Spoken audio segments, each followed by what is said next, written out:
ಮದುವೆ ಆದರೂ ಬೇರೆದವ್ರ ಜೊತೆ ಇಲ್ಲಿಗಲ್ ಅಫೇರ್ ಇಟ್ಕೊಳ್ಳುವಂಥ ಎಲ್ಲ ಗಂಡ ಹೆಂಡತಿಯರು ಕೇಳಬೇಕಾದಂಥ ಸ್ಟೋರಿ ಇದು.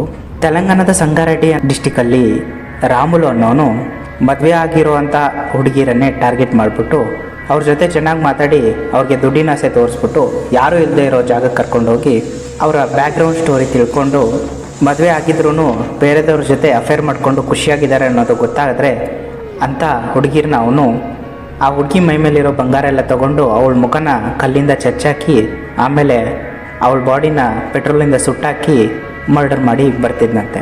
ಈ ಥರ ಒಂದಲ್ಲ ಎರಡಲ್ಲ 18 ಮರ್ಡರ್ಗಳನ್ನ ಮಾಡಿರೋದು. ಗಮನಿಸಬೇಕಾಗಿರೋದೇನಂತಂದರೆ ಆ 18 ಜನನೂ ಲೇಡೀಸೇ. ಕೊನೆ ಸಾರಿಗೆ ಇವನು ಒಬ್ಬ ಹುಡುಗಿನ ಯಾರೂ ಇಲ್ಲದೆ ಇರೋ ಸ್ಥಳಕ್ಕೆ ಕರ್ಕೊಂಡು ಹೋಗುವಾಗ CCTVಯಲ್ಲಿ ಇವನ್ನ ನೋಡಿ ಕಂಡುಹಿಡಿದು ಇವನ್ನ ಅರೆಸ್ಟ್ ಮಾಡಿದ್ದಾರೆ. ಅವನು ಈ ಥರ ಸೈಕೋ ಕಿಲ್ಲರ್ ಆಗೋಕ್ಕೆ ಕಾರಣ ಏನು ಅನ್ನೋದನ್ನು ಹೇಳ್ತೀನಿ ಬನ್ನಿ.